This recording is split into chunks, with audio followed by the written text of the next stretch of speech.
Okay, this is the interior plumbing and appliances video. And I've been everywhere. This is GFCI protected, although it's not labeled as being GFCI protected. Hot's on the left, cold's on the right. Underneath all of these lavatories and sinks, it's pretty boring. Except look at the drain line on this one. Okay? The drain line on this one. Now we come over here, drain line on this one. Okay, it doesn't have that little ring. Alright, that's called an escutcheon plate. It doesn't have that ring. So, heads up on that. Commodes are all fine, located fine, they're nice and secure. Everything goes down, supposed to go down. Bye, Timmy! Okay, single mix, hot's on the left, cold's on the right. We have a window, which means we don't have to have a vent fan. Everything works fine in this. Now, this is an interesting thing. This is a vent fan here. We don't have to have one, but we do have a vent fan. You know where it vents? Into the attic. It doesn't vent out. It's supposed to vent out. It doesn't vent out. It vents into the attic.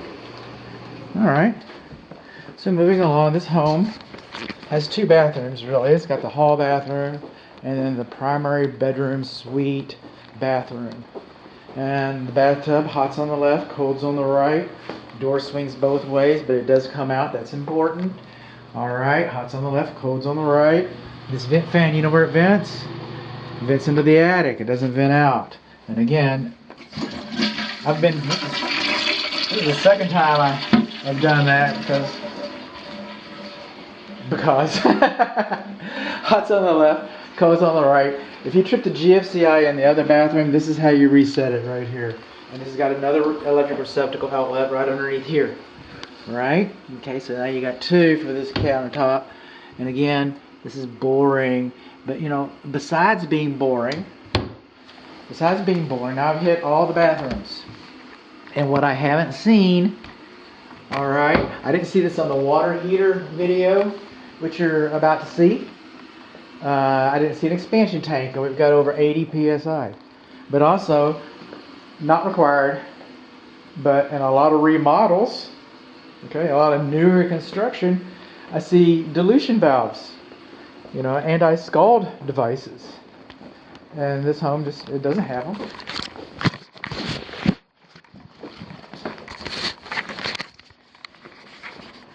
Fireplace. I got to look at the video, and some of it might be the exterior, but the interior fireplace looks pretty good. I stuck a camera up, so there might be some discovery. But the hearth extension is nice as long. The surround is farther than 12 inches from the fireplace. These are not required, but they're good to have. But these bifold doors, they're either open or closed. All right? If they're partially open like this creates an auxiliary chimney. And then the heat, when it comes up, like a plunger, it drags the carbon monoxide out into the room and puts everybody to sleep.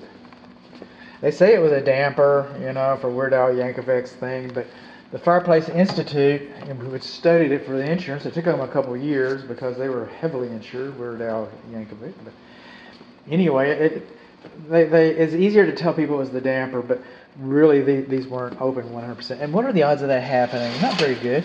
Screen's not required, but you have one. Got artificial gas logs. Okay, so that's fine. There's your key over there, and it works. The only thing that I found wrong with this fireplace is the damper closes 100%. There should be a little $10 locking block in there. I've seen a pair of vice grips. But there should be something to prevent the damper from closing 100%.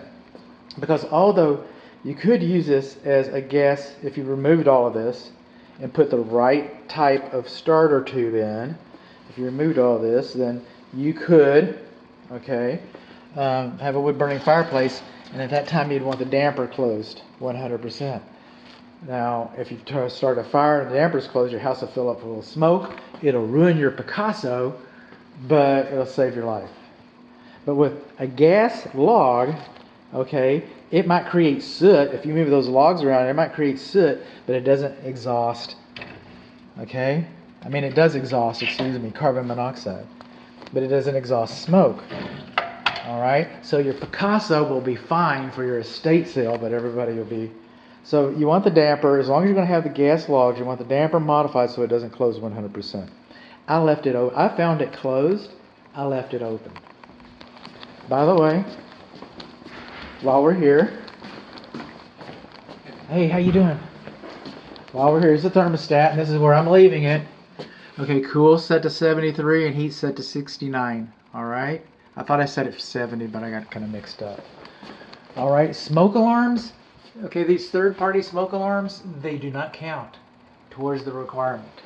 They do not count towards the requirement. All right, these do. We have a smoke alarm, 3 smoke alarms in each bedroom, but we do not have a smoke alarm in the hall, and we do not have a smoke alarm in the common living area. We do have a carbon monoxide alarm attached to the wall, close enough to the 3 bedrooms. If this carbon monoxide conveys with the property, if it stays, you should replace it anyway, because they're only good like for about 5 years. It's out of warranty. But it meets the requirement for what I'm looking for, and if you wanted to put another one there, if you wanted to replace that, anyway, that's what needs to happen. But I can't say you don't have one, because you do. All right, moving on along. We already talked about Weird Al Yankovic's parents dying and all that. Okay. We are in the clothes dryer area, and what we've noticed here is we do not have hot and cold. I mean, there is hot and cold, but it should be labeled hot and cold. This 120 volt is not GFCI. We got 3-prong electric clothes dryer. I took some Hail Mary pictures. I don't know if there's gas in here or not. I don't think there is. This electric clothes dryer is 3-prong. What we did notice from the attic video, just a refresher, they used a connector running up through the ceiling. How about that? And they got the wrong kind of vent cap, and that vents into the ceiling. So we've got all those things going on. We're just moving right on along now. An electric receptacle outlet should not be recessed more than 6 inches. Now that's been since about 2012 or 13. So this house is obviously older than that. That was an acceptable location when the home was built. But in the meantime, by today's standards, by today's safety standards, we're lacking in that department. This is coming along here. I was playing along in the kitchen, and I don't know if this conveys or not. I don't know if the laundry equipment conveys, but by the way, I took images of the data plates. So if it does convey, or you decide to roll it into the deal, you can know what you're negotiating for. Over here we got a microwave. I haven't played with it yet, but I got a little wet napkin in here. All right, and I got magic lights. I won this because I was the smartest kid in the room. All right. So, and this was built in 2002, so it's kind of an old microwave. Which means I could probably work it. Okay, time cook, 15 seconds. We want to see that thing turn on and off. On and off. Now look at, oh, there we go. That's it. Isn't that incredible? Talk about a dog and pony show. You can just quit watching the video now. You don't have to read the report. Everything else is anticlimactic. There we go. This is how I know it's hot. That's a good way to tell. Okay, I set the oven and got it to 350. I set the broil on. It got nice and hot. I turned the light on. It comes on, so like that. Just do the broil maybe here. Just start it just so, you know. But what I'm not noticing, well, 2 things. I'm noticing that the fan is running. A lot of these ovens like this, they will continue to run to cool off. So, to protect the controls. So it has that feature going for it, but a feature that I'm not seeing, I'm not noticing, is I don't see that it has a convection feature. Coming on along here, when this home was remodeled, when this home was built, okay, all these receptacle outlets, okay, and all these switches, these boxes were out, okay, extended out, so when the drywall floated in, it's all nice and secure, okay, there's no gaps or anything like that, supposedly. I'm just going to make a foolish assumption. But we put this nice splash back in here. See all that? See the way that comes out? So it stretches out a little bit. And so look at that. Look at those gaps, right? Okay, that compromises the fire blocking right there. Now they sell these things called extenders. I heard a code inspector call it a spark suppressor ring. Sounded like he knew what he was talking about. But anyway, they sell these things, and the handymen call them goof rings. And they sell these things. They're about $2 a piece. All right, so for 2, 4, 6, 12, 16, 17, 18, you know, for $20, And it's going to cost you more than that. They're going to charge you sales tax. That's how they get you. All right? You know, but like for $20, they could have made it right. That's all I'm saying. $20, they could have made it right. So moving on along, we've got our flat top kitchen. Be careful how you clean these. I'm going to bake some instructions into the inspection report, or a link to some instructions. But everything that's supposed to come on has been coming on. You know, I've been having fun playing with the bridge. The bridge works. I'm on the bridge, Captain. Show me. Don't make a liar out of me. Here we go. Here we go. Now I'm off the bridge. Turn it off. All these worked. The fan works. No problem with the fan here, though. Okay, it's got a flap outside. You saw that in the exterior video. Unlike the furnace, unlike the water heater, this metallic tape is okay in this application. But what's not okay is all this flexible connector. Okay, this stuff melts really easy. It's basically a fire hazard.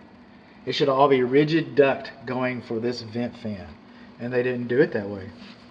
They did not do it that way. So that all is, and I've got illustrations. I'm an illustration fool, man. Okay, come on along here. Bear with me. Bear with me, we're almost here. See this right here? It's called a foul line.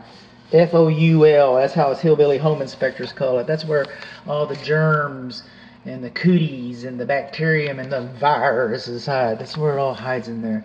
And everybody says, oh, just put a little bleach in there. You'll be all right. I'll bet you $10 is what your realtor says. Just put a little bleach in there. But you know what? It's supposed to cascade down like this. That's what the code says.